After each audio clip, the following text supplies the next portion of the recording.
Okay, we're gonna get started. Good evening, I'm Jerry McIntosh, and this is Community Conversation. Um, we're gonna address some of the issues that we really think ought to be addressed.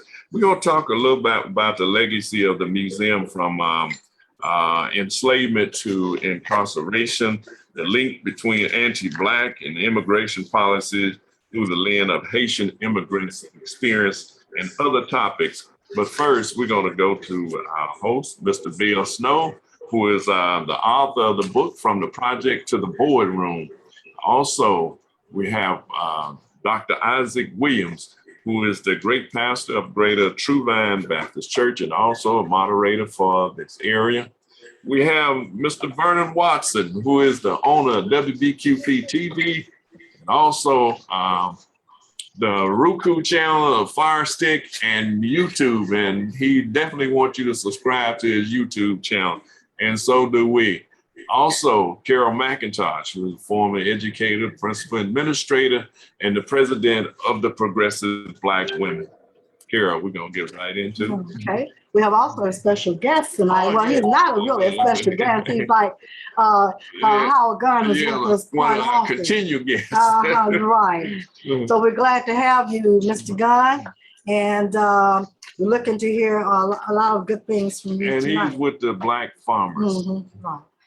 Let's get started because we always go to the very end, and sometimes we don't have a chance to discuss everything we have. And I was listening to the show last week, you all, and we were getting off, and I was telling Jerry, cut, and Vernon said, well, who said there had to be a certain time? I know everything now. So, but there's got to be a certain time. 8:30, we're gonna try to get through it. But let's start off with this. Something light. Well, it's not really light. What do y'all think about these TikTok challenges? You know, the latest TikTok challenge is slap a teacher. Somebody can comment on that. I mean, this is real. Yeah. Slap a teacher. How will that affect if a white child slaps a teacher and a Black child slaps a teacher? Yes. Somebody gonna or be anybody slapping the teacher. Somebody gonna be in big trouble. They can slap the wrong teacher.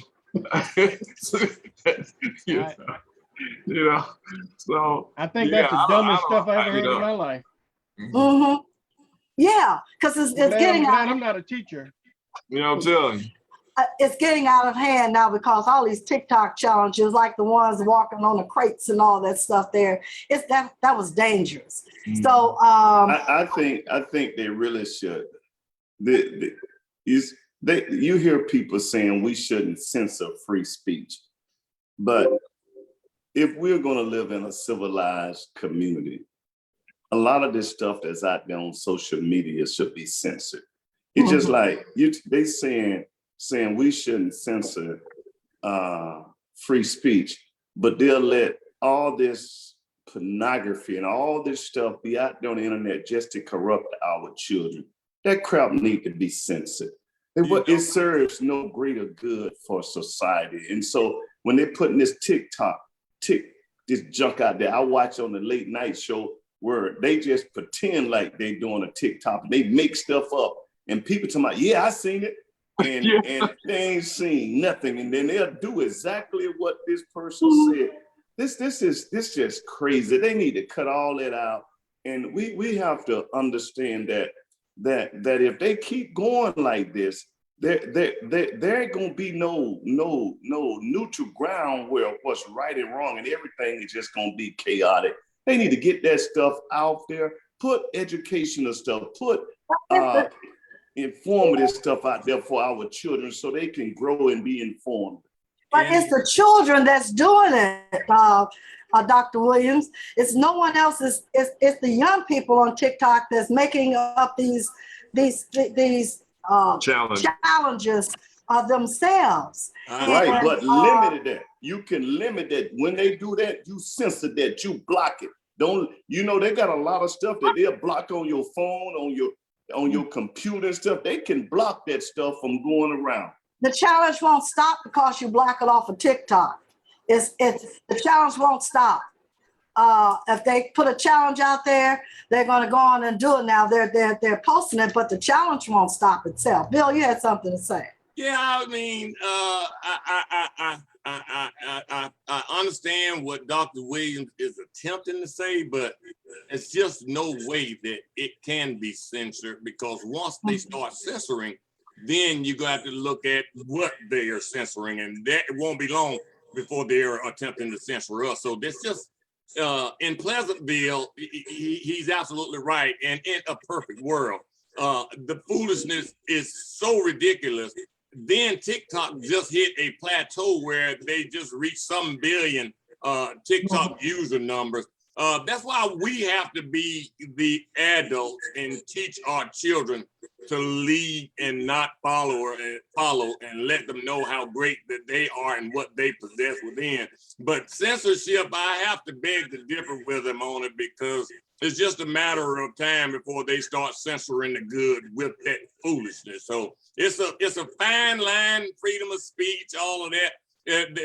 It's up to the parents to censor what their children. Now they try to come up with a baby TikTok or a young folk TikTok, but it's all the same. It's a bunch of foolishness, ridiculousness, and slapping anybody is an assault, period.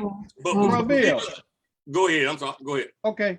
Well, I hear you, and I agree with you on one hand, but on the other hand, I don't know whether it's about censorship or not, because these are private companies.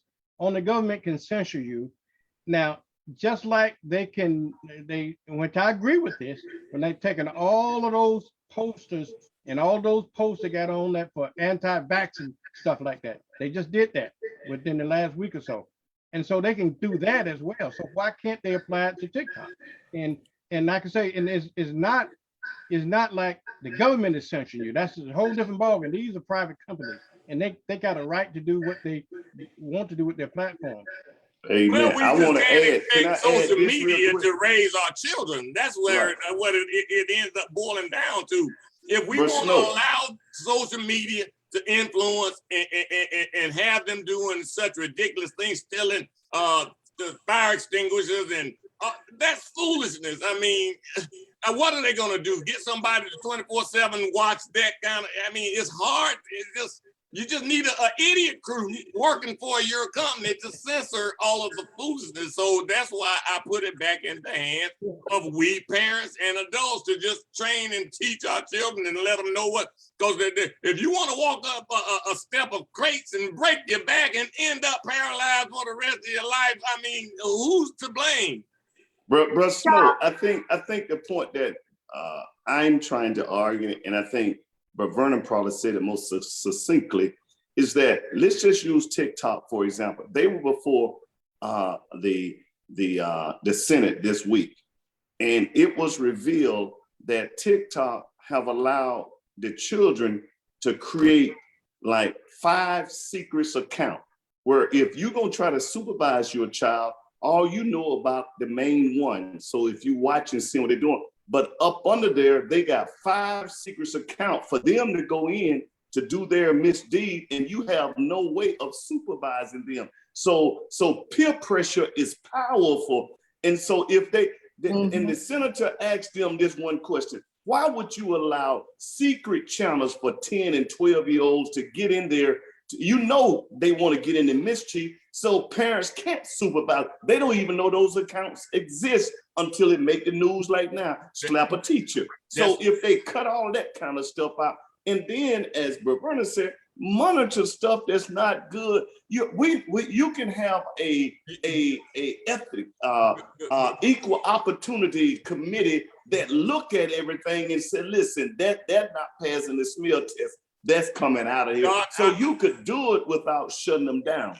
Doc, each one of us on this site has, as a child, done something unbeknownst to our parents. So they told us right and taught us right, but we still went and did something that we had absolutely zero business doing. Yes, social media has empowered them a whole lot more, but if they want to build backdoor channels and go and do crazy, ridiculous things when they make the headlines for killing themselves or paralyzing themselves, I mean, there's consequences and repercussions to our actions, and we have to be the adults, teach our children, and then the chips fall where they may, because only it was the goodness of God that I didn't get hurt or out when I shouldn't have been, or whatever it was that I was told not to do that I did anyway, which is what they're doing. They just have a greater source of things to go in and do it with. Y'all, when we were young, huffing and all of that was a thing. We might not want to look back, but the snipping glue and all of the craziness that we did, we just didn't have the advent of internet to exacerbate it as these young folk today have. But they better listen to the adults in the room and stop following and lead. My 15-year-old, I constantly tell her, sweetheart, I pride myself a Christian man, but I cursed my 14-year-old out, or 13-year-old 2 years ago, when I'm taking her to school and I'm telling her what she should not do. And she says to me, Dad, everybody's doing it. Something went off. And I physically used dirty curse words to curse her out because Bill. and I apologize. I did. And I pride myself a Christian man. You're going to have to be sensible, Bill. All right, You got to be sensible, Bill. You got to be sensible, brother. But TikTok is not. That's just the medium in which they are communicating. They're going to do it no matter. Like you said, well, Huffy, they didn't have TikTok, but they all did it. That's what everybody did. Let's move on to COVID-19. Dr. Williams, talk to us about what's going on, because I want to discuss something. Thank you. First, I want to thank Vernon and Jerry for coming out with me yesterday as we did our official Stay Safe Pensacola kickoff. Everybody know we're in the community now. We had the support of Deborah Arney, Brother Robert Hill, and Mrs. Williams. They were there with us. We had movement for change. We had Truth for Youth. We had the Commissioner Larry Williams.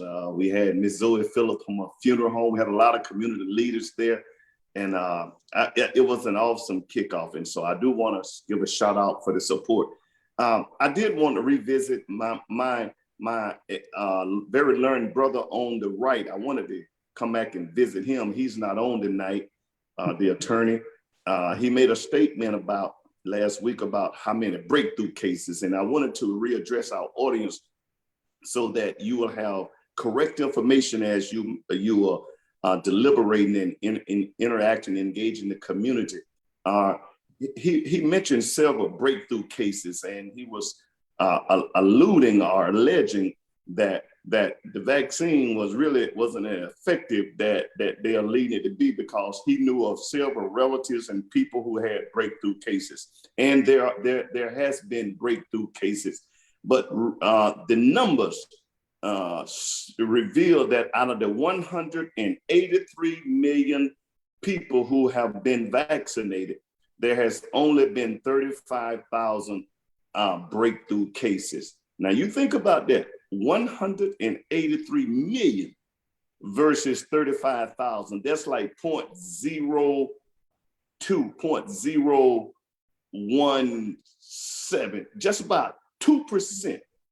So that means 98% of the people, they are not experiencing breakthrough. So don't let nobody fool you that the vaccine is effective. Now, they got a pill that's coming out. Yeah. But once again, they want you to take something once you've been infected. We want to prevent you from getting infected. And the pill, they sell Game Changer, but it's only supposed to help 50% of people. So 1 out of 2, you still can end up with bad. So we still got to move the needle.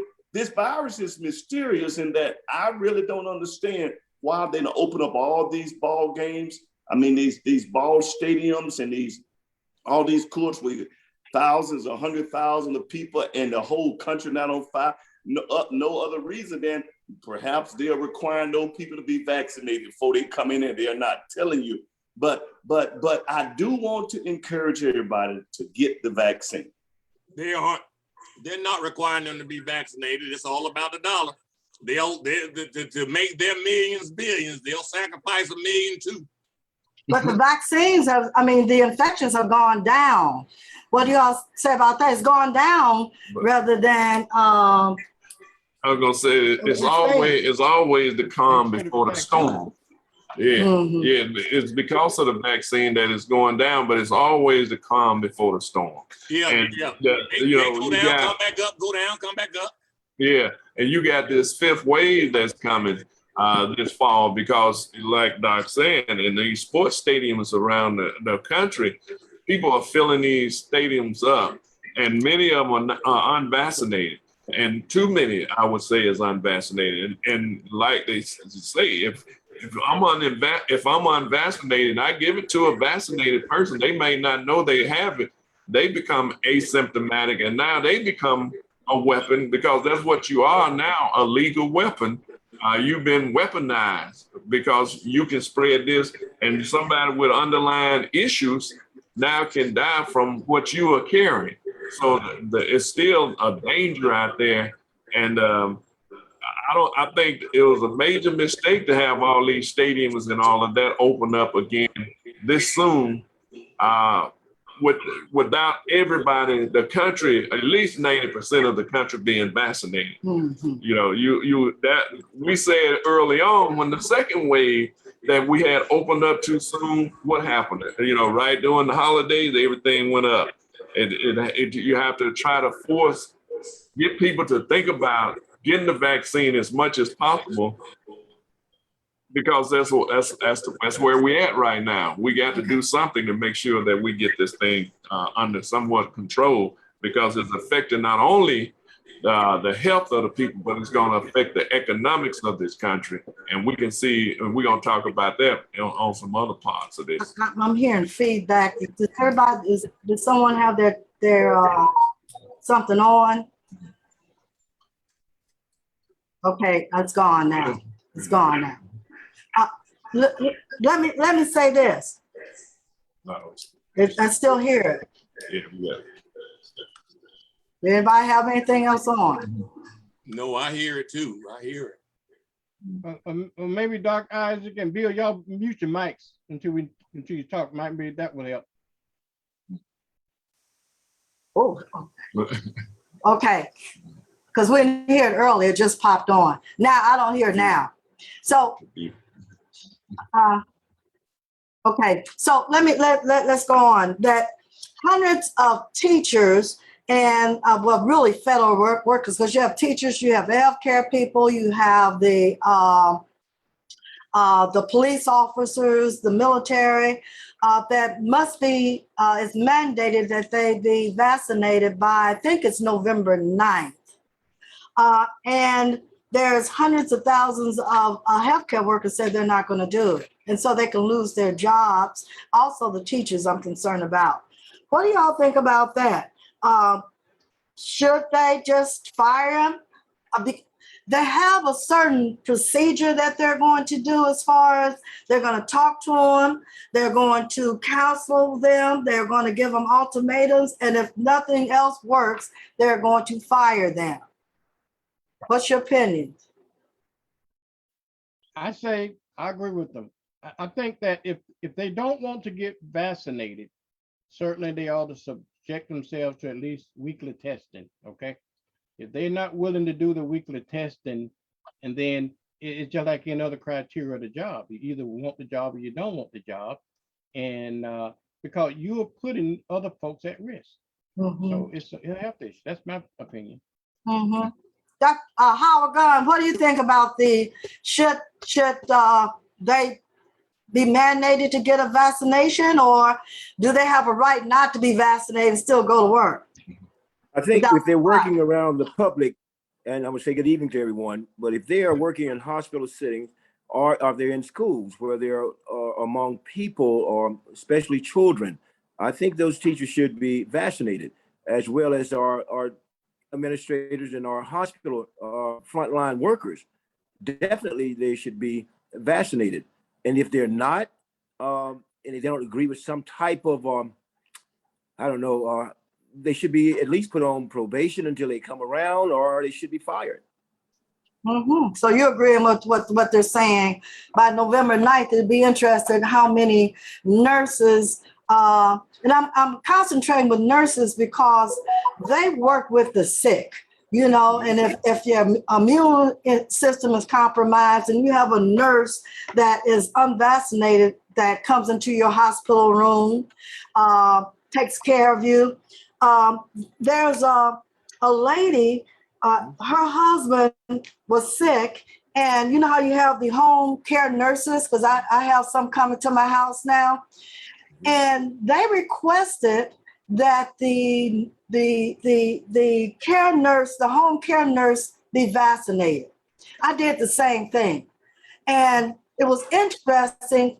They said that they were upset because they didn't have enough vaccinated home care nurses compared to unvaccinated, and they weren't required to be vaccinated. So, you know, you're working with people that have problems and with their health, and yet you don't want to be vaccinated. Feel it's your right to come to someone's home unvaccinated. Maybe if they were to consent to be tested, that would be something that you could possibly accept if they're going to be tested on a regular basis. No, if they're coming to my home, I want them vaccinated. And this other lady that I saw on one of the shows or something, she said the same thing. She wanted a person to come to their home that's vaccinated. And to think that someone thinks that they have a right to not be vaccinated and come into your house, that to me is nerve. Yeah. Well, I agree with you 100%. You paying for this service, they come into your house, then you have a right to demand what the criteria you use in your house. I'm like you. I don't want anybody coming into my house that's probably unvaccinated, particularly caring for the most vulnerable folks in the house. So I think you have a right to do that. So yes, you know, one of the things I thought about, I guess if they decided to, since they got COVID money thrown around and paying people to take COVID shots, well, maybe the people in the healthcare field and those frontline workers, maybe if they increase the vaccinated people's salary, That's a good. right, increase their salary, I bet you see a lot more folks want to get vaccinated.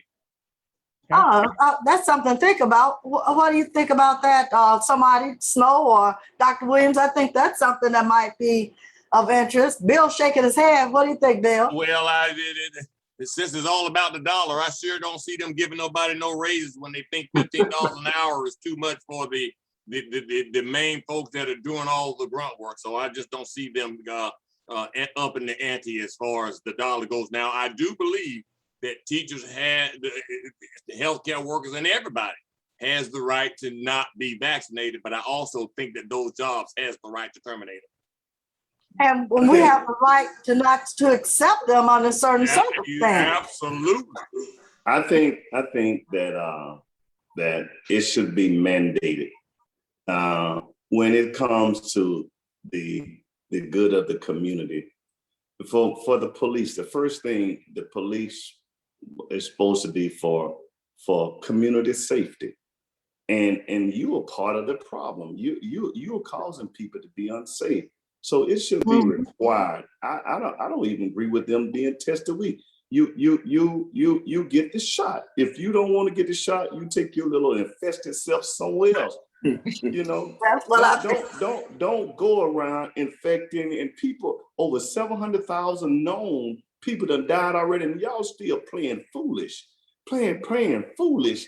Talking about you don't have a right to cause another person to become severely ill or die. And then I agree with Baverna that they got the money because notice right here in the city, with that COVID money, the city went back and gave all the police and the firefighters like $1,000 incentive. You're right. So they could give $5,000 incentives for everybody. They got millions and they got so much COVID money, but if they think it's going to get to poor folks and people of color and black and brown, they want to shut it down. But they are taking COVID money where they got like $62 million, and they're talking about the 5-year flood plan, and they're taking that money and spending on a flood plan. That money's supposed to be to combat COVID. They're doing everything against what the money was sent. But once, I don't know who said it, I think it was Brother Watson, said once they send the money to the states do what they want with it. The government can't make them spend the money like they want to. But I believe if you give everybody that get vaccinated get a $5,000 bonus at the end of the year, we want to have no problem. Exactly. So you said Now, they couldn't one of the make them things- do it. One of the things that the governor of Alabama, see all that money they sent for COVID, she building damn prisons with it. Prison with the money, building a $200 million prison with COVID money. That money wasn't designed for that. Well, did Biden couldn't Biden have No. earmarked or said this money has to go to certain things? Could he has to have done come, that the or just money has given, to be should have just given mandated them? through Congress. The president can't just tell how to spend the money. He just signed. Congress allocates money and tell how the money to be spent. So they have to draw the legislature so broad so that it won't confine you to just you got to do ABC, because now they can tie into prison money because see they know how to tie it into the loop, because so many inmates live in a very crowded area, which caused them to so easily be to contract the virus. So if we build a prison, that spread it out. So they tied it, but that's not what it was designed for. But they know how to use the loophole to spend the money the way they want to instead of what it was intended to be spent for. Savvy Champ on our Facebook stream says, can vaccinated people catch COVID symptoms again and spread the virus as well as the unvaccinated? Question. Absolutely. Mhm. Absolutely. Absolutely. And the only thing the vaccine keep you from doing is it can keep you from going into the hospital or possibly dying. But if you become asymptomatic, even after you've taken the vaccine, you can be the person that carrying the virus and the infection other people with Research shows that the vaccinated people actually attract the virus from non-vaccinated folks. Mhm. So if that's the problem. Watch this. Even though you are vaccinated, you still can get severely ill and die. But your percentage of getting severely ill and die is just like what I said, 0.02%. But you ain't got but one life. So you caught up in that 35,000, although there's only 2%, that's still unacceptable. So yes, you have a very low chance of getting it, but you still can get it. You can still get severely ill and you can still die. But only a very small percentage of those who are vaccinated. That's called, because you notice the vaccine is only supposed to be for the Pfizer, 95% effective, Moderna, 94, and J&J, 70. So you can, it ain't 100%, but it's a good way still. So it is crucial. Please, my brothers and sisters, I talked to a young guy last night. I was in one of the little 7-Elevens or whatever, them the stores around here. And I said, yo, man, you vaccinated? He said, no, man, I don't, man. I said, but check it out, brother. I said, why don't you get vaccinated to help people out like me? He said, what you mean by that? He said, man, you don't think they trying to slip some stuff in our system so that they can control us? And he started naming all these different things, right? I said, well, it could, but I said, but what you think? How you think they could slip it into our system, but they don't slip it into the white folk system? Mhm. How you think they can just get us and won't get them? A whole lot more of them been vaccinated than us. Mhm. He said, you know what? He said, my girlfriend just went got her shot today, and I told her, you stupid, don't do it. He said, but you know what? I think I'm gonna reconsider. I think we have to constantly engage everywhere we go. I don't care where you are. Just ask, man, you're vaccinated, ma'am. You're vaccinated, sir. You're vaccinated. Won't you get the vaccine? And no, I didn't try to, shame him, but I said, won't you do it for me, man? I said, man, help save my life. I'm a stranger, but I got comorbidity. I said, Doc, it could take me out where you might survive. And you don't even know me, man. He said, you know what? I might reconsider that. So I think we have to really just try to meet people where they are and encourage them the importance, because this is not over, as Jerry said earlier. I believe, and this one of my beliefs, I hope, my beliefs are right now. Y'all know I like, you remember what I told my daughters, right? I told my daughters, Daddy is not always right. They said, praise the Lord. I said, but I ain't never wrong. They said, there you go again. So watch this here. Watch this.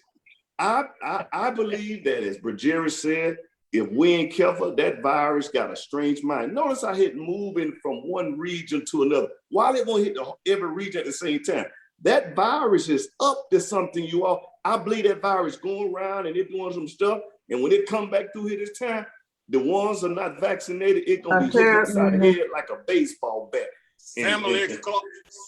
Clark on our live Facebook stream comes with a dynamic statement and question.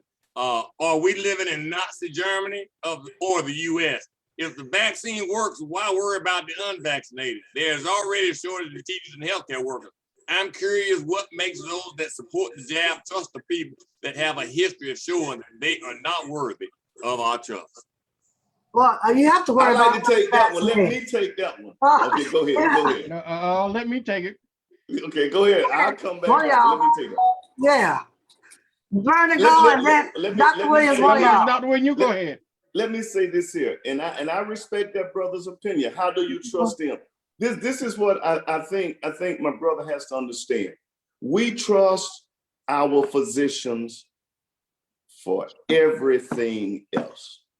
From the moment we try to enter into this thing called life, we trust the doctors to deliver the baby, the nurses. We trust them. We trust them to cut the umbilical cord to all. We trust them. We trust them when you go to take any procedure, when they go knock you out to pull a tooth off, any kind of surgery. We trust them to give us right anesthesia. We trust them when they say you got cancer. This is the treatment. We trust them when they say you got a heart attack. We trust them when you got blood pressure. Take this pill a little regularly. We trust them all through our life. And up until Donald Trump came into office, the physicians was the most trusted people in America.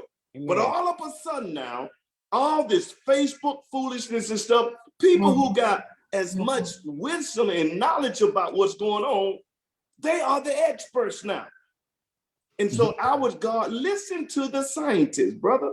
Listen to the doctors. These people, they have sacrificed their life for the better of, I believe in my estimation that these are God's angels. He put these people down as a balm in Gilead to help heal folk. And so we have to accept this gift from God, even when they come up with a vaccine, because it's saving lives in a crucial time like a pandemic. Vernon? He said it well. I want to add to that. Okay? Yeah.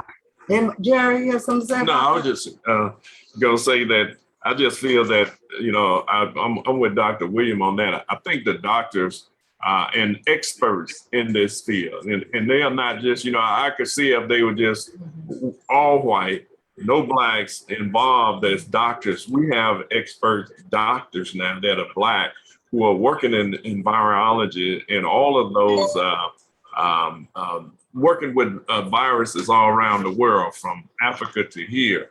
And we have some of the best doctors in the world from the World Health Organization that's working on this. And, and I can understand the skepticism in many instances, because many times when they had things that would have helped Black people, they withheld that from them. So that becomes a problem in itself. But now we know that there's stuff out there that can help us rather than hurt us like it did before, because it was withheld. It wasn't it wasn't the medicine that they gave us. It was the lack of medicine that we was taking. It was the lack of anesthesia that they gave us. They worked on us without even giving us anesthesia. You know, and I know people still talk about the Tuskegee experience. Even when they found the vaccine for that, the penicillin and all of that could have helped the people, they didn't give it to them. So it was the lack of things that they didn't give to our brothers and sisters. And I can understand brother Clark that he said, I don't trust them, and I'm a certified holistic health consultant trained by Dr. Africa. You know, have other scientists with data to the contrary. So, you know, we would love to have you on and talk to the whole, but you know, about the holistic component of it, because there may be something else out there that we don't know about. So I'm always open to other ideas and avenues that we may have. And that if people for those who would be indifferent to the vaccine, there may be something out there that can help them as well. And I know that if you got if your immune system is good, most of the time you can avoid a lot of this stuff, but most of us don't have good immune systems, especially in the Black community. Yeah, but I still want my personal choice is vaccinated. I think We're still concerned about the unvaccinated. I We should think that you should get vaccinated as well as practice, as this young brother said, holistic approach, because they can work in concert. You want to eat healthy. You want to take these herbs and things like that. But you still want to get that vaccine. You don't listen, y'all. Hear me. If they had to mandate a vaccine for the polio, chicken pox, if you name any other viruses that came out, they mandated them. In fact, George Washington mandated that his army get vaccinated. Yeah. Well, y'all, let's move on, because we're gonna talk about it every show, and I see here that Savvy Champ also says Florida has a new Black Surgeon General. We talked about that. Y'all talked about that last week. Yeah. Who's against mandates and firing unvaccinated employees, and we know that he was hired by DeSantis. So I don't want to get deep into it. We'll keep that for next week and talk a little bit. Can I just speak very brief on this, Ms. Carol? This new Black Surgeon General, he is the same one that him and along with this one other Black doctor, female doctor, they went up to the Supreme Court and they stood on the Capitol along with these other 4 or 5 cracks. Trump brought them up there to say that they could take that hydrochloroquine, whatever that medicine, saying that it works and that you didn't need to mask. And so that's why DeSantis got him, because he saw him on TV up there saying that this virus is a host and all of that. Why would you put somebody over medicine for the state of Florida that's saying this virus is a host?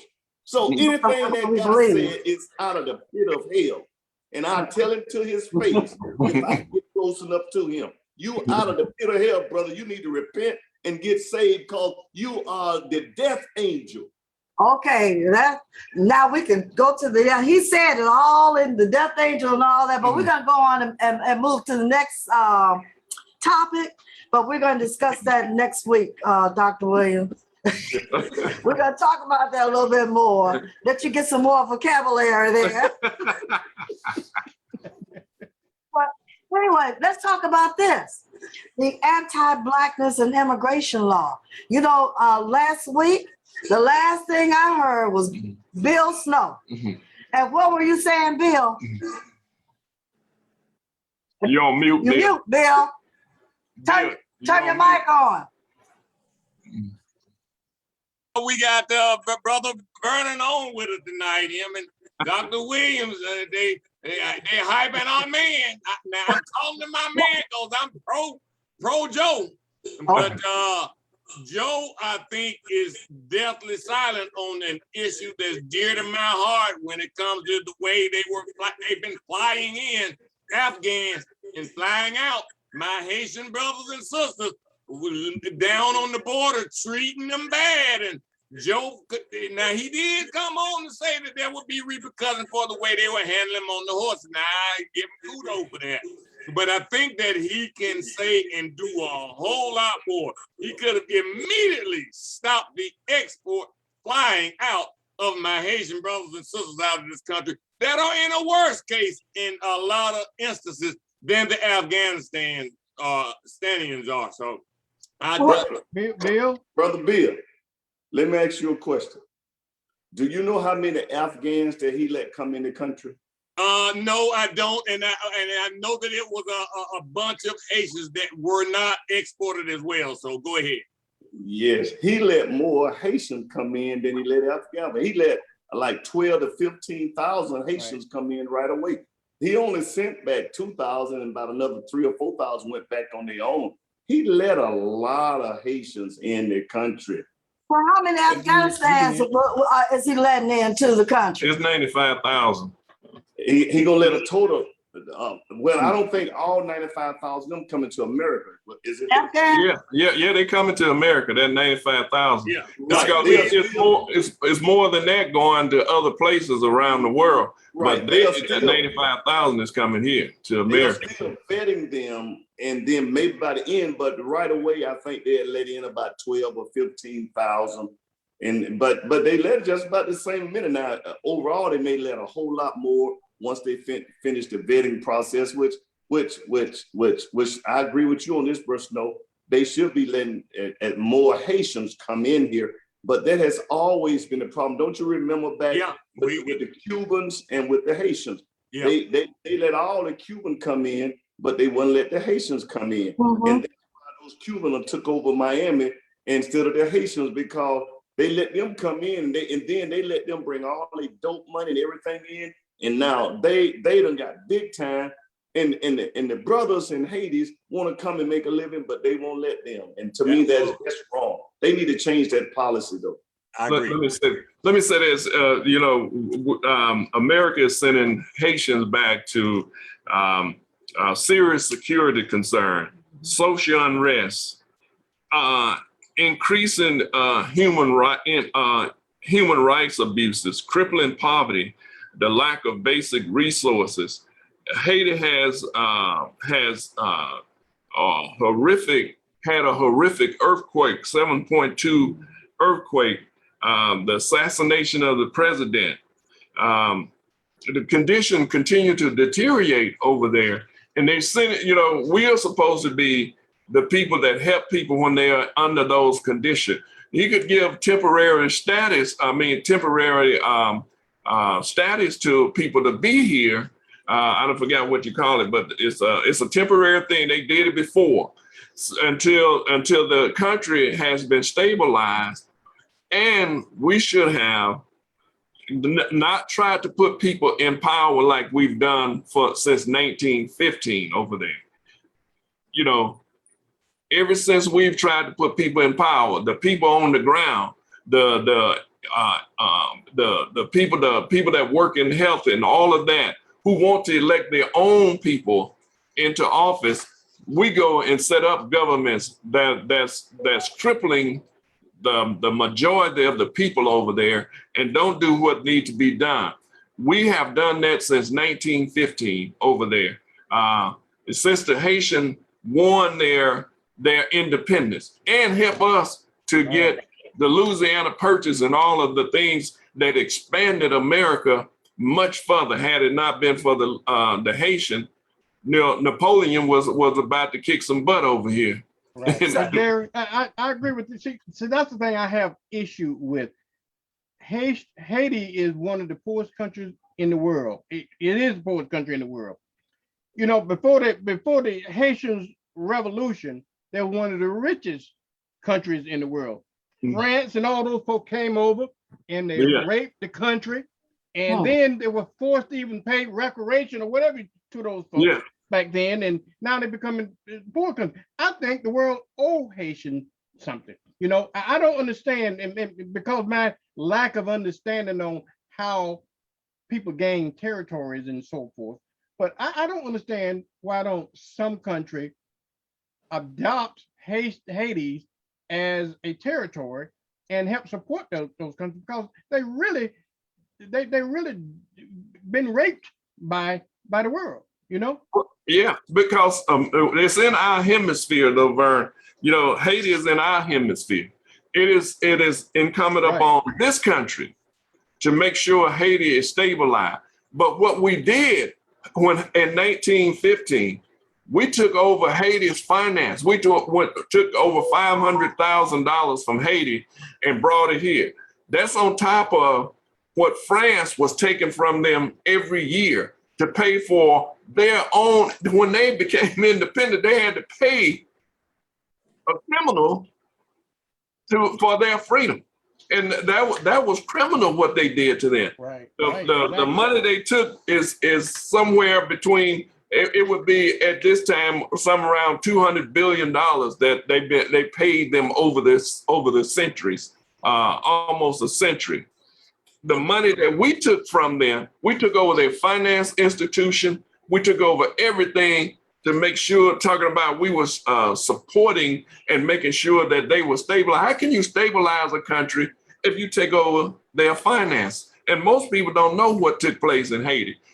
Only because of Haiti independence, they didn't want the people to see how prosperous Haiti could really be as an independent state in this hemisphere. And because they didn't want Black people to pick up on what was going on there. Yeah. So they made sure that Haiti, not Haiti being poor, the people stay poor, because Right. we're still raping Haiti for her Right. rights, all of her resources over there, sugar cane, everything else that grows over there naturally. We are still raping Haiti. You know, Jerry, you make a great point. You know, we have to ask ourselves as a people, what do we have in plan in our arsenal to help Haiti? We're depending on white folks to take care of Black folks. And we know how it always turns out. It doesn't turn out right because our best interest is not there. We don't have people that have organized ourselves so we can send bulldozers and we can send expert farmers over there that can teach them how to grow, how to do these things, and how to be sustainable. We don't have those things in place, but Mexico sends billions of dollars back from the United States, these Mexicans back to Mexico, to their family, and to their homeland. We don't send anything out. Yeah, but see, one of the things they did to us, it's a book called Capitalism and Racism. Every time we have progress in this country, they have taken our capital away from us so that we could not connect with Africa, connect with Haiti, connect with the many Caribbean nations around here in our own hemisphere, because they burned down the Tulsa, Oklahoma. They burnt down Elaine, Arkansas. They burnt down places here in Florida. In 1919, they burnt every city from St. Louis to Chicago to Texas, all over. Every time we have gained, they have taken it and ran us out, along with the military, the police, and everybody else that was against us, because all of those people was getting the resources that we had accumulated. So Brother that Jerry, makes it hard for us to even try to work with other nations in this hemisphere. Brother Jerry, I believe Bro Howard got a very valid point. We got a lot of wealth as Black folk.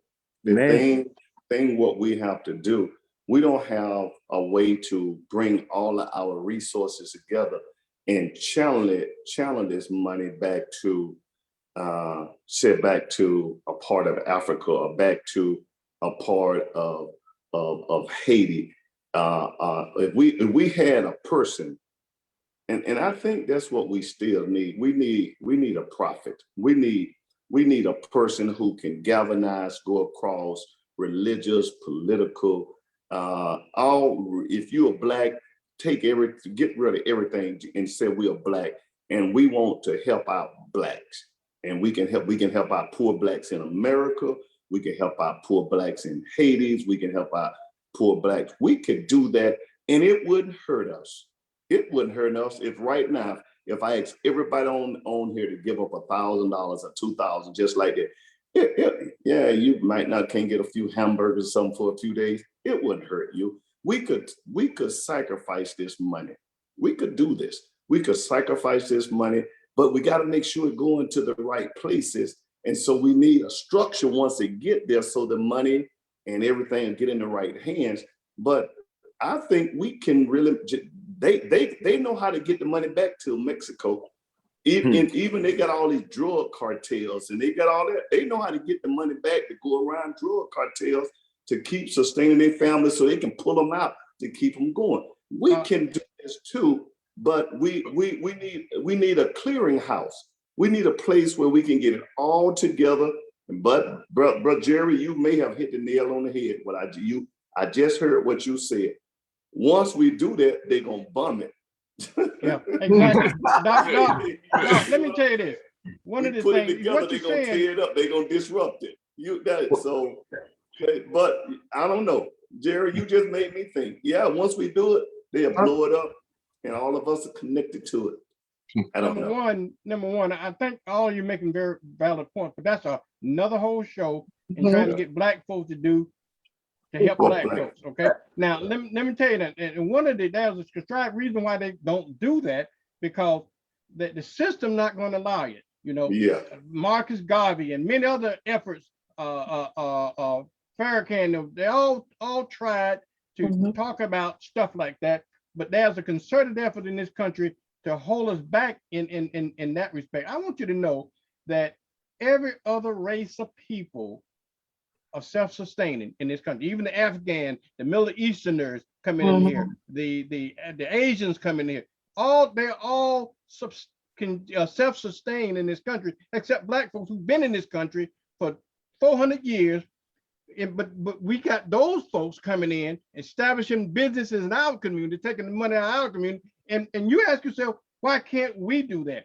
I think we can, but I think the system has a grip on us that won't allow us to be independent. You know what I'm saying? We're not independent of white people. We're very dependent on white folks. And I believe that once we become independent of them, that's a major threat. So they're not gonna let it happen. And that, just like Jerry said earlier, back in the 20s, even today, but it's modern day rioting now, and in modern day, what they keep us from like Tulsa and so forth. It's a subtract effort, I believe.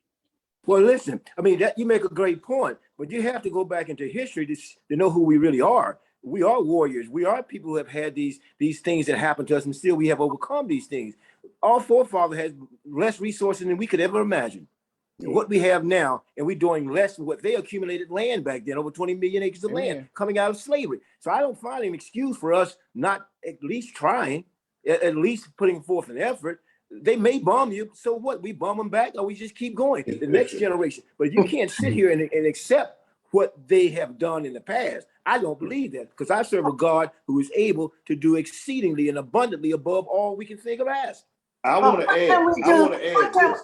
What can we do for the Haitians now? Miss Carol, let me add. I think Brother Vernon and Brother Howard got two valid points. You know, we do know how to be a sustaining entity. Before integrations, our community was thriving. But what we wanted to be next door to the white folk. That's why we went for integration. Notice our community struggle right now, because soon as you make a little money, you move out of the hood and you move out into the suburb. Right. This is another show. And like Vern said, this is a whole, we gotta write this down as a show, because we're going on. We've got to have that show, because that's a good conversation. But the point of it is, what can we do? What's happening with the Haitians now? What situation are they in? And what can we do now to help the Haitians? You know, immigration, we need to talk about the immigration policies. What can we do now? Where are they? What are they? What's happening with them? Well, I'll say this here, and I'll be quiet. We got enough. If you go to any place around the country right now, they say we are trying to hire folk. They don't have enough people to work. Let the immigrants come in who will work. Vet them Amen. and give them a chance to work and have a fresh start. But they rather those people suffer. They rather for you to suffer here than to do that, which is just simple. Let them in. These people want to be Americans. They want to be a part of this ideal of democracy, but they won't let them in unless they are white. That's So- what Trump Right. said. Well, I that's, don't want yeah. nobody- Trump call them doodle hole countries. Well, what does I Biden don't want nobody- call him? Wait a minute, let's go back to Biden then. What is his policy right now with the Haitians? See, let's talk about him. I know I want to hear what Trump called him that. What is Biden doing right now? Carol, Notice he Carol, just did like right Doc after said that. earlier, Biden, 2/3 of those Haitians are still in this country. Okay, Yeah, he sent about a third back. Okay, yeah. but most of them are still in this country.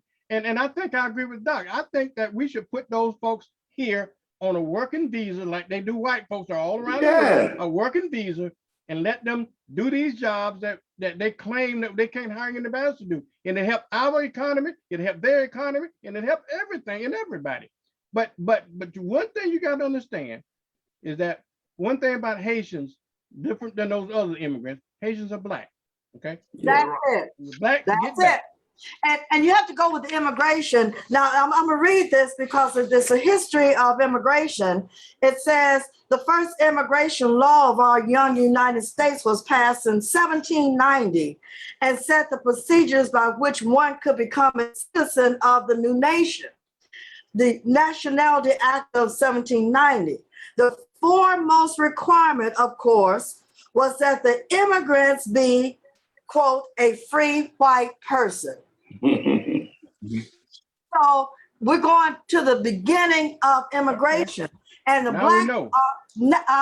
and the blacks are the other. And so if you go into the statute language of exclusion, which they excuse black, they excuse the black people from immigration. You know, they separate all but, you know, the other. So what do you do in those cases? Where is Biden when it comes to that? Ms. Carol, the reason why, in my estimation, that they don't want people of color, but especially blacks, to come in America and become citizens, they believe that the blacks, they're going to be a part of the Democratic Party. Did y'all hear what I just said? And that's going to take their power. So them white folk and the main ones who really is against it is those Republicans. They believe that the immigrants going to become Democrats and that they're going to lose their power. So an immigrant to them is a threat. Doc, Unless, Yeah, unless you're white. it goes.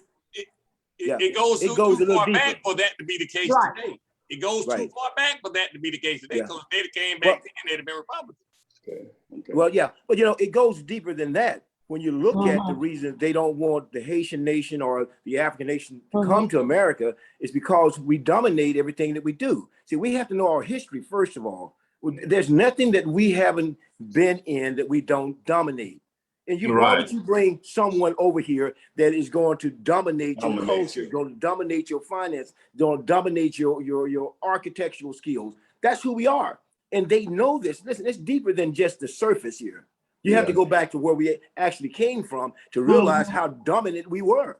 Oh, If you could Google the DNA series, just Google it, the DNA series. They went over to Africa and they tested the ape.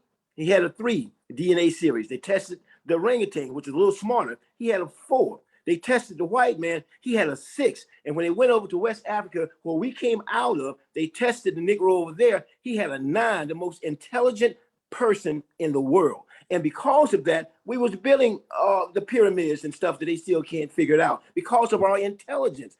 Why would you bring a race of people into your country that can dominate everything that you put forth for them? That's where it is. But if we don't know our history, we'll be doomed to repeat it. And you know what? Let me go a little further. I know we got to go. They said that when they went to Africa to bring the slave back to the New World when Europe was in control of America, they said that why are these Negroes acting like this? They're burning down plantation. They won't work in the fields. Well, they said they went over to Germany and they talked with a scholar and a historian. He said, you got the wrong thing here. You don't understand that these people were never enslaved in Africa. They was prisoners of war. There's a difference between a slave and a prisoner of war. He said, well, what do we need to do to change them to make them work? He said, when you bring them over here, separate the young people from the adults, put the adults in hard labor, and teach the kids that they came from nothing. Instead, by doing this, we will enslave the children in their minds. So it's deeper than just surface, y'all. And we have to know our history. And nobody teaches that because they don't allow it in school. Mm-hmm. Yeah, we have to realize that immigration was based on racial bias. Yes. And it started off from the very beginning and it hasn't changed.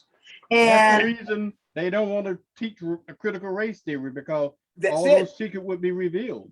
mhm, mhm. Got it. But see, they when they brought, see, critical race theory was not even brought up in the system by Black people. This was something that was brought up by somebody that meant to do harm to Black people and in the study of African people. So, and they were going to use it as a political weapon. But it got, when they started talking about critical race theory, which they were going to use as a political weapon, a political tool to beat people over the head with, well, people began to want to know what critical race theory was about. Well, Black people already knew some Black people knew what critical race theory was about, but not too many knew what critical race theory really meant, because like you say, having read on, we don't know our history like other people know our history. That's right. And and so if you don't know, then people can talk about something and you won't even know what they're talking about. Don't even know. And that's why it is so important for us to teach the children, the next generation, tell them what books to get, what books to read on where we came from, where the Great Pyramids in Egypt.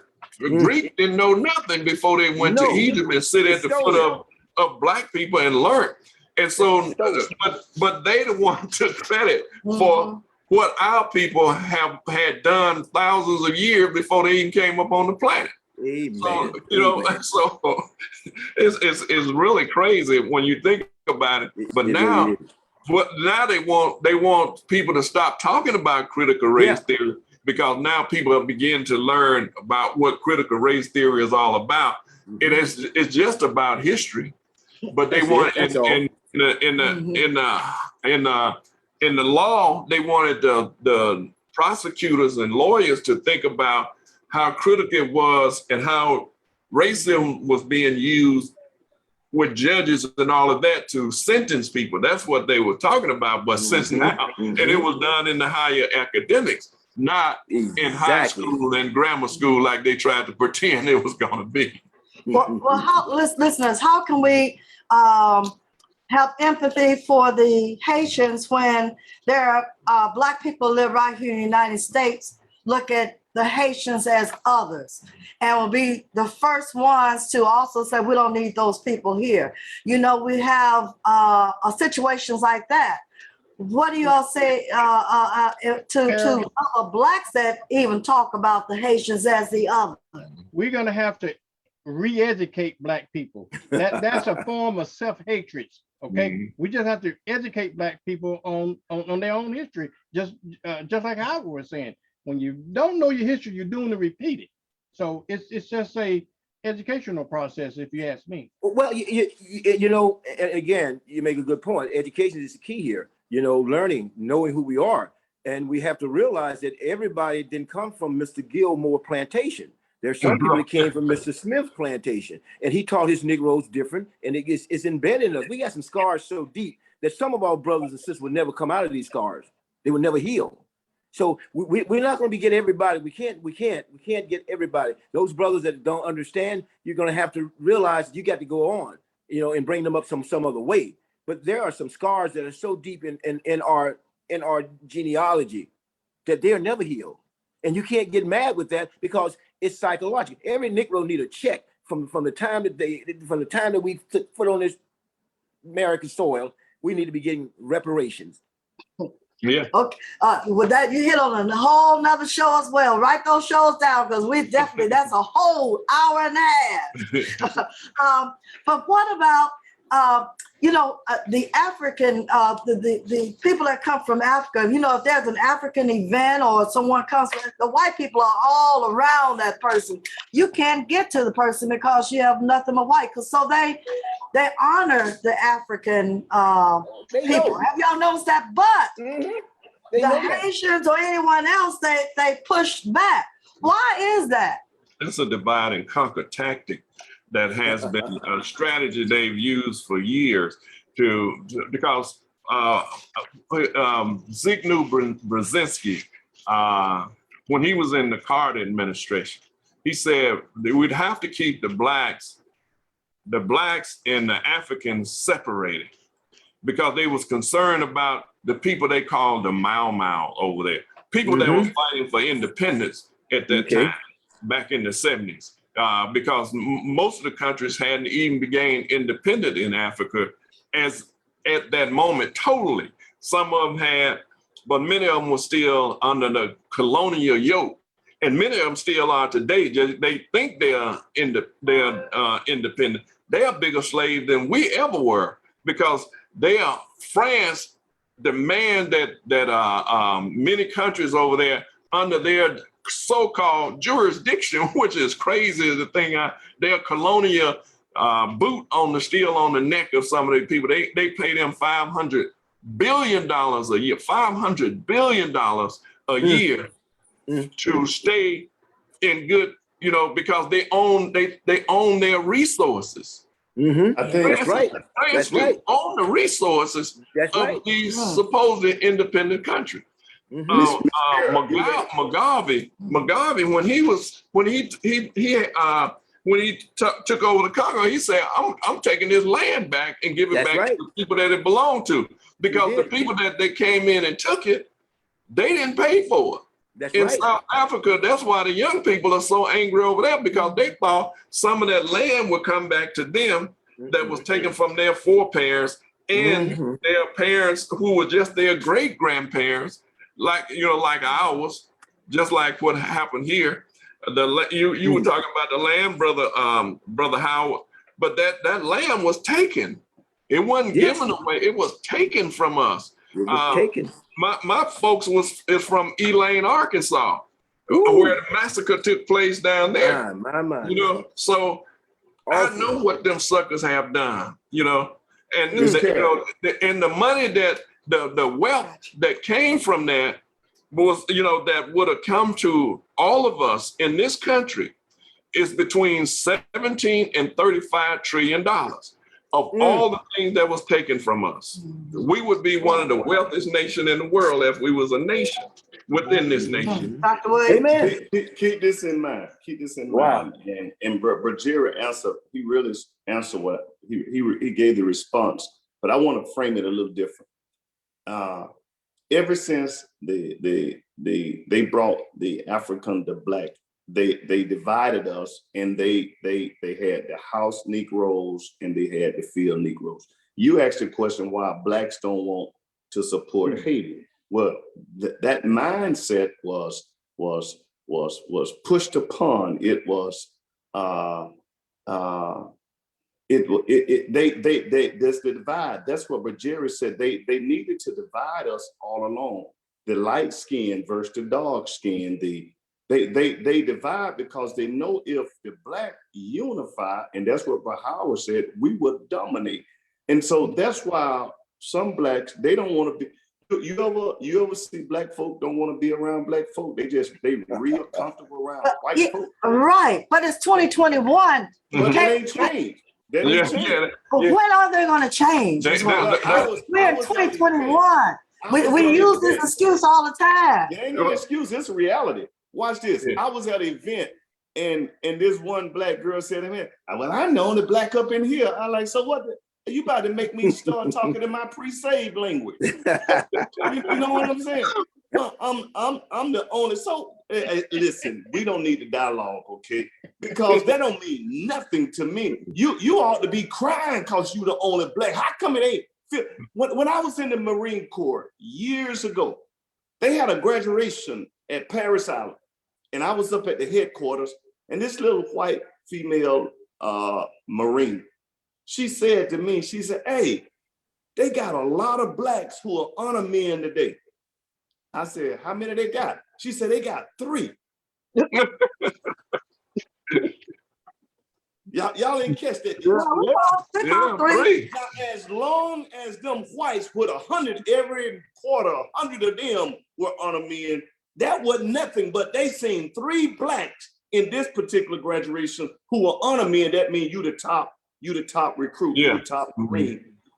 They thought that was something to shout about. That's the mindset that white folk want to see. If you get in the room and they give you a few crumbs, you ought to be happy and make everybody else be quiet.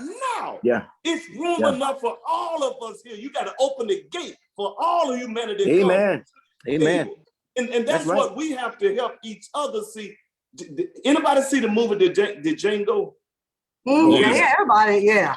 You remember, I forget the dude, he wanted to go and sleep in the master's house, and that guy riding that black horse, what was his name? Jamie Foxx. Kevin, Fox. Jamie Foxx wanted to ride. Samuel Jackson. Yeah, Samuel Jackson said, the master, no, these don't sleep on these white sheep. That was a black person who the white man was gonna let him sleep in the room. But you see the mindset. That's a real reality. What the mindset was then, and I close with this. Where's it gonna change? I close with this. I promise I will say this tonight. Watch this here. My efforts to try to get the people vaccinated here in Pensacola, the person who stopped me the most, it wasn't a white man. That's all I'm gonna say. My. Okay. We've got 15 minutes, and I've got to get on this last little topic. We're going to come back to that one too, because I'm making some notes in regards to this. I got 3 things I have some notes on here. But we need to talk briefly because we asked Mr. Gunn, Howard Gunn, to come on the show because we wanted to hear from him. Because of the fact, Bill, your chicken wings are going to $20 a pack. Turn on you. I can't hear you, Bill. I can't hear you. You muted. Believe you me, I know. And I'm saying that because Bill loves chicken wings. Love them. And so, have y'all gone to the store and seen how high the food is? The beef is skyrocketed, and then you see the shelves. They're not restocking those shelves, and the gas, and I have a list of some other things that we have to be concerned. And I want to hear from Howard Gunn because he's a farmer. And they were talking about, when I was doing a little research, they were saying that the farmers are having problems with fertilizer.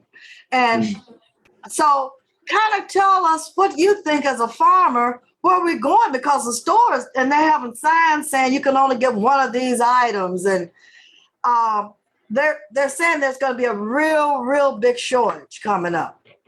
Well, thank you so very much. Thank all of you for being on tonight. Such an informative discussion. And I love the discussions because it's so open and it's so genuine. And we need more of these discussions.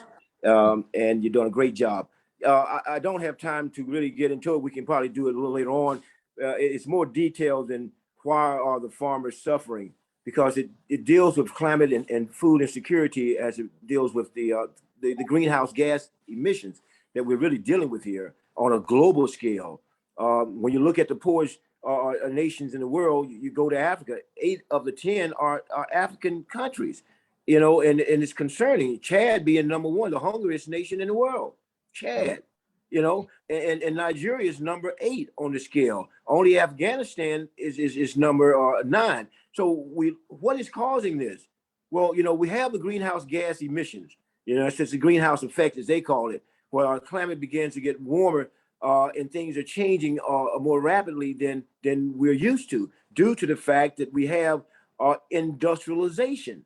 When we have fossil fuel cars that are burning fossil fuel, or coal mines, all of this is have to deal with our carbon dioxide, the CO2 that's in the air. And when that happens, our fossil fuel, our coal, our oil, our natural gas, it wears down on the planet. And now that we're seeing electric cars being built and electric things that are being built, hopefully this will help transcend some of the things that we are suffering from and will continue to suffer from, and which causes insecurity with our food.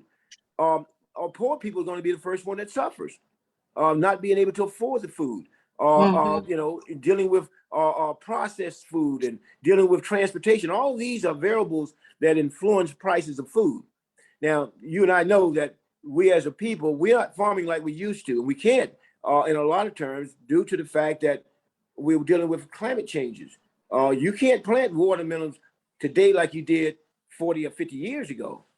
You can't do it. You won't survive, you know, unless you have irrigation. Water is the biggest scarcity of everything, fresh water. We got plenty of water, but we don't have plenty of fresh water. So when you look at all of these things that are taking place here, it impacts the food supply. Okay, and that's why you're seeing higher prices now. Chicken wings have gone up. Where we used to pay 20 cents a chicken wing now, you know, they sell them in restaurants for $1 almost. And that's just not the whole wing. That's just part of the wing. That's just part of the That's wing. just part of the wing. You know, it's ridiculous. You know, as a grower, you know, a beef cattle. I walked in the store in Sam's. They had a side of ribs there, and I think they call them the cowboy steaks, and the big one with the bone in, the big 20-ounce steaks. They had a package in Sam for $321. Right. Have you seen that? You know, these prices is out of the range for us. Now they're saying the meat packers was sued, or Biden administration got in on the meat packers because Tyson's and all these big companies was controlling the prices of meat. So he was allowed for smaller meat packers to begin to open their meat packing companies. But guess what? Ain't no black folks doing no meat packing. Ain't no black folks doing no slaughter. See, we don't control anything anymore when it comes to food. We don't even have a garden, you know, in our neighborhoods now. We don't produce enough to even supply our churches until Thanksgiving, when you want collard greens and sweet potatoes. You know, those are the kind of things that we're doing. We don't even control the sweet potatoes and collard greens and mustard greens during the biggest holiday in the world. So what's going to happen? So what's going to happen, Mr. Gunn, when you have COVID? Now, COVID is affecting a lot of this too. What's going to happen when the grocery stores run out of food, which it might happen? This is nothing that, what I'm saying is nothing that is in fantasy land. This is true. This is real. Well, transportation. What should our people start doing now? Because if you go to the grocery store, you can see it. And we need to talk about it and discuss it and see what we can do and get that information out to the community. What should they be doing now? Well, right now, you're seeing the problem that we're having with supply and demand, you know, with the truckers now. They're hiring more truckers than they ever hired before to get the product. But a lot of times the product is withheld from different reasons. Sometimes it drives prices to hold the product. But our people, what they need to be concerned with now is, can I go back to where I was when my granddad and great granddad was killing cows and hogs together, and they was putting up a half a cow or a half a hog for a year? Am I canning anything? Can I put up food? See, listen, these white boys have been doing this for a long time. They have been killing deer, putting meat up. They've been putting stuff up to last them 25 years. They already got a plan. Negroes we buy on impulses. You know, they already have a plan. We don't. We can't. You don't have a plan. We don't, and so we look for the canned foods, and we go to the grocery store. So if it's not there, and you go to the store and you look for it, remember toilet paper would disappear. Right. You're gonna have your canned goods, you're gonna have your milk, you're gonna have your eggs. All of that is going to disappear from the stores. Well, that's true, and it's going to hurt the hardest those inner city people who have been relying on their grocery stores to supply their food. Now, absolutely. You know, that's where the problem is going to come in. Those that don't know, I was in Atlanta the first time that the pandemic really hit hard a couple of years ago, when they had a line of people surrounding the Sam's store to get into Sam's to buy meat. They couldn't get meat. It was weeks before they could get any meat. Now, in the country, and in my house, I don't worry about meat because we put a cow up every year. Okay, we go in with someone else. I know where to go now. But you know, and this is just This is common sense here. If you know, you got to look out for yourself, because if you don't, you can't rely on Publix or Kroger's or these stores. If they can't get the product because the truckers not bringing it in, the truckers can't get the product because the farmer had a bad year. There was a drought. There was an insect. Something happened there. The fertilizer was too high. All these things are super affecting how we are going to survive. And guess what? Right, absolutely. And the guess what? city people don't know, they can't put a half a cow. They live in the city. And even the kids, I remember when before I retired, you know, they asked a little girl about where does milk come from, and she was doing an intelligence test, and she said from the refrigerator. Yeah. Because that's what she didn't know nothing about a cow and all of that, and they marked her down. But what I'm saying is, people from the city don't know anything about. They go to the grocery store and they get their food from the grocery store, and that's it. So if they go and it's not there, should we talk about this a little bit more and prepare our community for the fact that a lot of these items will not be in the stores? Or Yes. will not be available. One of the things that I have to always go back to Minister Farrakhan when he was trying to get people to just send $20 to the Nation of Islam and let's buy land for ourselves so we can feed ourselves. We eat over 40 million tons of food every year, but we can't feed ourselves. If they decide to cut our food supply off, we're left out in the cold. And if it's a food shortage, we're going to be left out in the cold.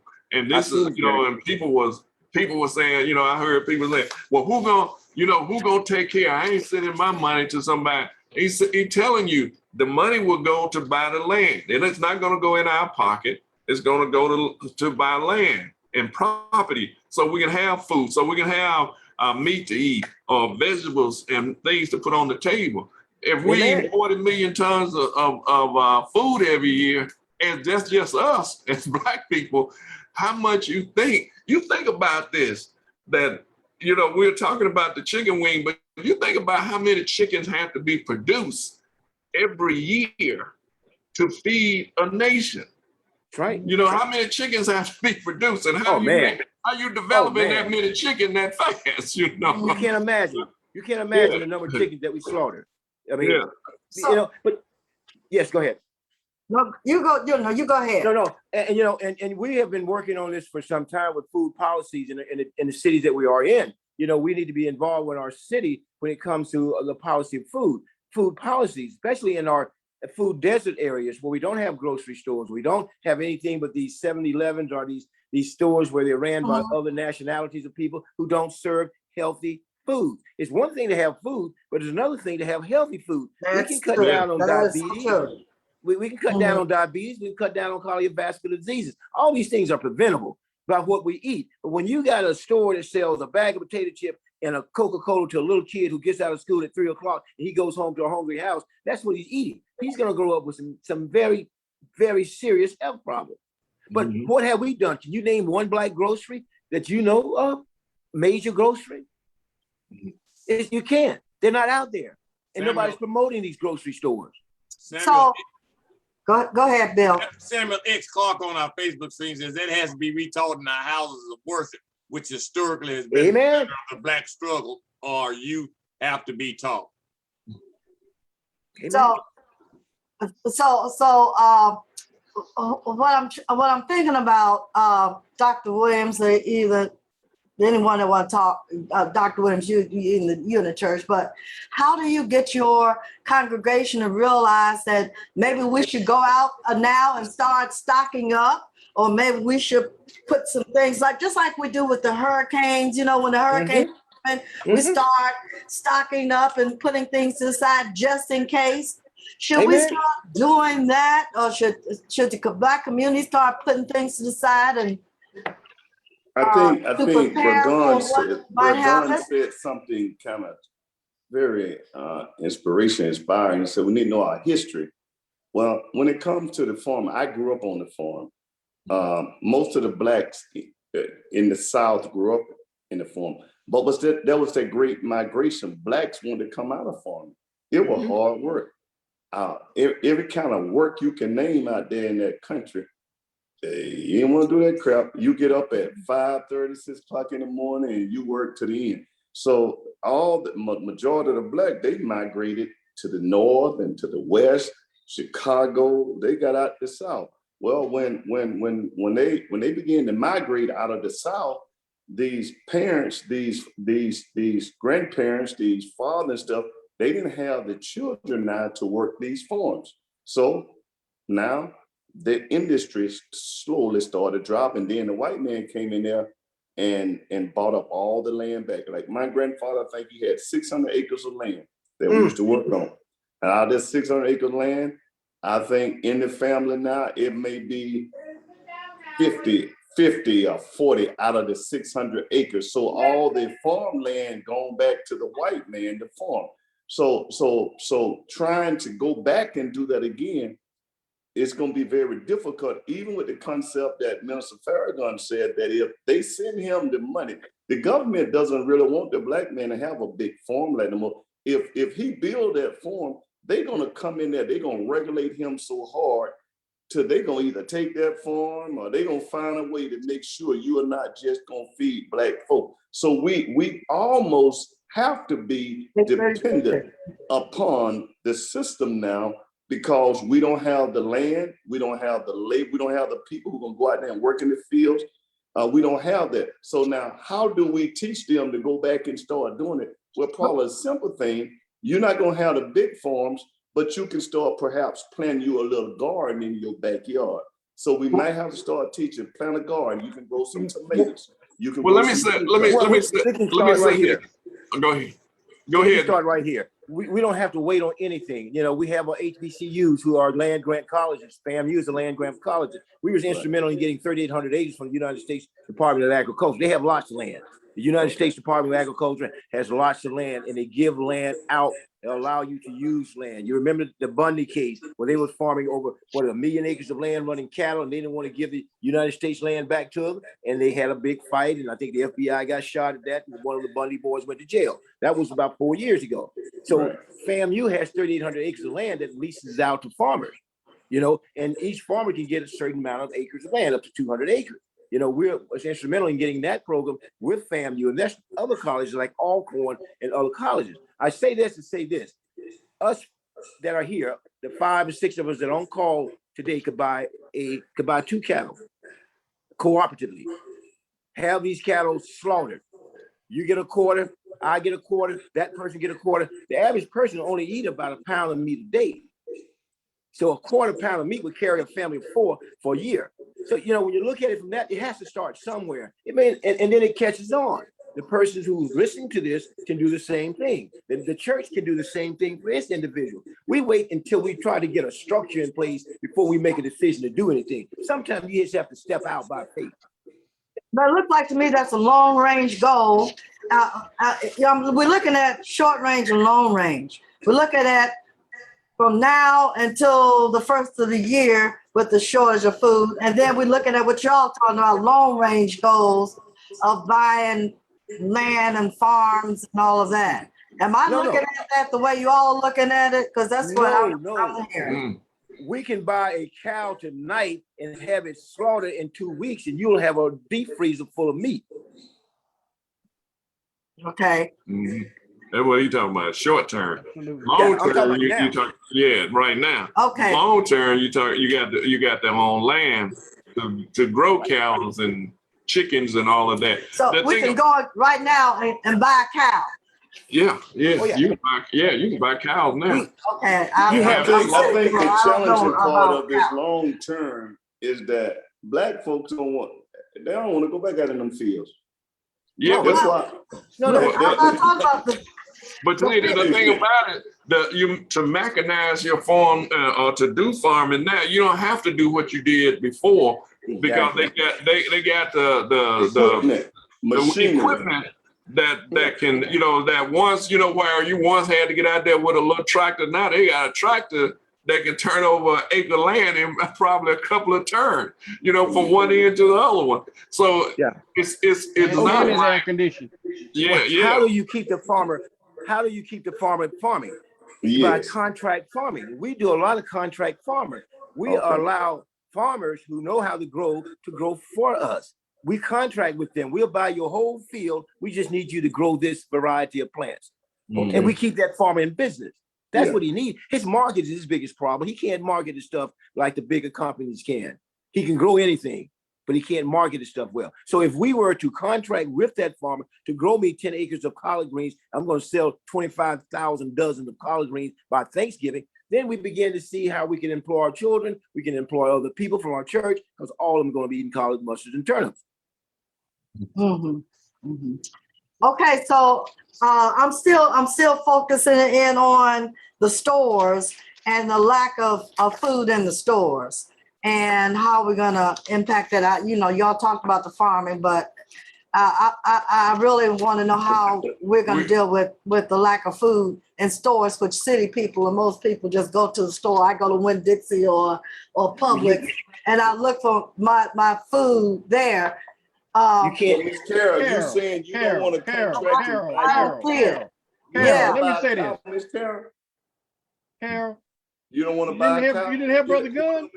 I heard him. You heard He him? said, Okay. he said, go and buy a cow. Yeah. Don't, Get you a then quarter let's be piece of independent. that cow. Yes, that's a start. Okay, we don't have to depend on the stores. We can Mm-mm. do it ourselves. I mean, I think Right. as a race of That's what he people, we're just so conditioned to be dependent. Let's be Yeah. independent. Yeah, we can, Amen. just like you said, we can go out tonight and buy a cow or That's right. or a pig or whatever, And take it and to the put this stuff slaughterhouse. in our freezer. That's Okay? right. And somebody else brought up the point that we can start right at home. We do own land. We own the land that we live on, our houses. You can go back and start your own little garden. We got to start somewhere. You got to. Yeah. Mhm. Because that store is not going to be available for you. That store is going to shut down and you're not going to be able to get into that store. All the So what do prices you- gonna be too high for the Or the average price is going to person. be too high. Remember, like you said, go in and get you some T-bones for $350? Yeah, $350. Right. Well, I sure won't be eating on that piece of bone. You know what All right, y'all. But Bill might be eating that, but I ain't eating on that one. No, sir. I'm a chicken man. Okay, where could, if someone was listening to the show tonight and then say, okay, he said we can buy a cow. Is Mhm. there any location when it, Good question. Yeah. where would this is something that an average person will ask for. Where do I buy a cow? Mhm. I'm Well, serious. Well, you can start here with the Average black person. farm. You can start here with the black farmer. The black farmers here, we have beef cattle on the properties that FAMU on at FAMU Experiment Station in Brooksville, Florida. We have 3,800 acres of land there. And I personally have 140 acres of there, and I have cattle on it, as well as other farmers who have 100, maybe 50 acres. Any of those farmers will sell you a cow. Okay. And then how do they go through the process of getting it slaughtered and getting it to them? I think We can take care of all of that. I really Let's like talk that. about that. Yeah, let's talk about that next week, because see what I'm saying is we want a step-by-step process. The average person haven't thought about, oh, I can buy a cow. Yeah, just how I much didn't is a think cow? about it. How Right. much And how is a much cow? it costs? What's the steps? What are the steps? Is it easy? I mean, for the guys like Jerry and Vernon and all y'all that's been on the farm, that Southern boys or whatever been. It was That's 9 of fine, 'cause us. y'all don't know about cows, but the people that don't know, Mhm. I mean, it's serious. I'm not just saying that, Right. really. Carol, Uh, we got so much experience in ordering from Amazon and all these other places. You can just do, it's the same process. Same process. Same process. Really? Yeah, they sell it there. Oh yeah, same Yeah. process. It's on Really? Amazon. It's just It's on the amazing. internet. You can just order cow, just like you do off of Amazon. Okay. Yeah. Yeah, because they got slaughterhouses right here. Okay. Yeah. All right. Maybe we I can think talk Brother about Clark it a said little bit he grew up on the farm as well. more. Okay. All right, farm people. All right, then. It's 8:40. We're going to talk a little bit more about that because I think we need to, because we got to get the community to start thinking about these crises that's coming up. We're still in hurricane season, the climate change, all these things are happening at this point, and we've got to make the community think. And I think tonight with that information there, you're gonna make people think about, oh, okay, I didn't think about I could buy a cow, because my mind was just going to the store. And so this is what our shows are about, making people think and looking at it from the everyday point of view.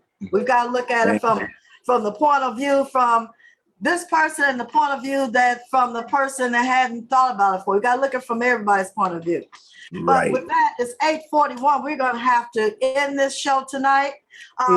Before we do, I hear somebody say, but before we do, I need Jerry, you did have, we'll tell them about your niece Oh, yeah, my niece. and Tamika. Yeah. Tamika, our daughter, it's her birthday today. We want to say happy birthday to her. She in Chicago. We're shouting her out. But also my niece that I was telling y'all about that was in the hospital. And she was in critical care with COVID, where she passed away. Yeah, she did Sorry. pass away, and that COVID got her. But she had underlying immune problems. So, and like I say, she lived a pretty decent life because she was born without kidneys. She was one of the people that she had to get on dialysis from the day she was born.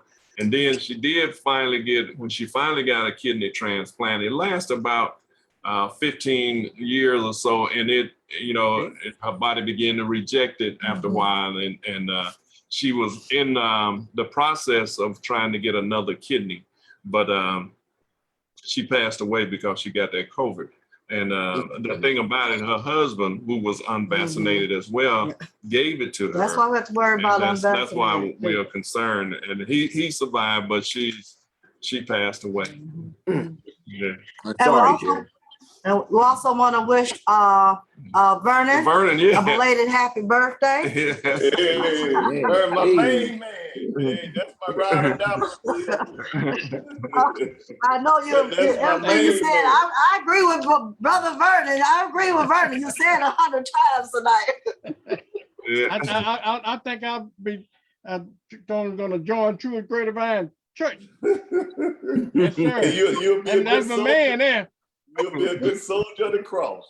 Well, thank y'all for the birthday wishes. Oh, you're welcome. Does anybody have anything to say? It's not a shout out night because that's on our voices. Let me say this. The United Nations issued a code red for climate change. And they're saying we are at that dire stage now. If we don't do something and do it in a hurry, that, what we're talking about is only the tip of the iceberg when we're talking about food shortages and all of that. You're talking about people getting up, you're talking about people trying to get across the border. They are saying if we don't do it and do it quickly, things are going to be totally out of control. Land, the droughts and all of that are coming.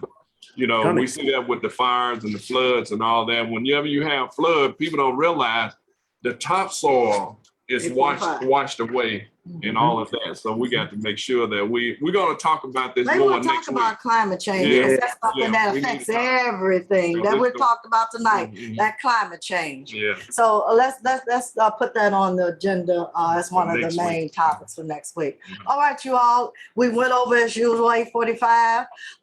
We really appreciate you all's input and hopefully you all will be available next week for Our Voices, the People's Media, which comes on every second and fourth Sunday. Jerry, you want Brother Gunn, you gonna be on and represent the farmers next week? I will. Okay. Thank you. All right, we're gonna talk about climate change and how it affecting farming and food. Okay. And with that, we probably have Carlton back on. Yeah. I know there's a lot of happy people out there in regards to that. I sure didn't get to shoot at him tonight. I was looking for him. We appreciate it. And again, Bill, it's always good to have you as a host of community conversation, our voices. Pastor, please give your wife all our love, and Verna, you do the same thing. And we're going to see you all next Sunday on our Voices, the People's Media. Good night, everybody. Good Good night. night. Good night. God bless. Good night, everybody. Okay. All right. I'm trying to end this.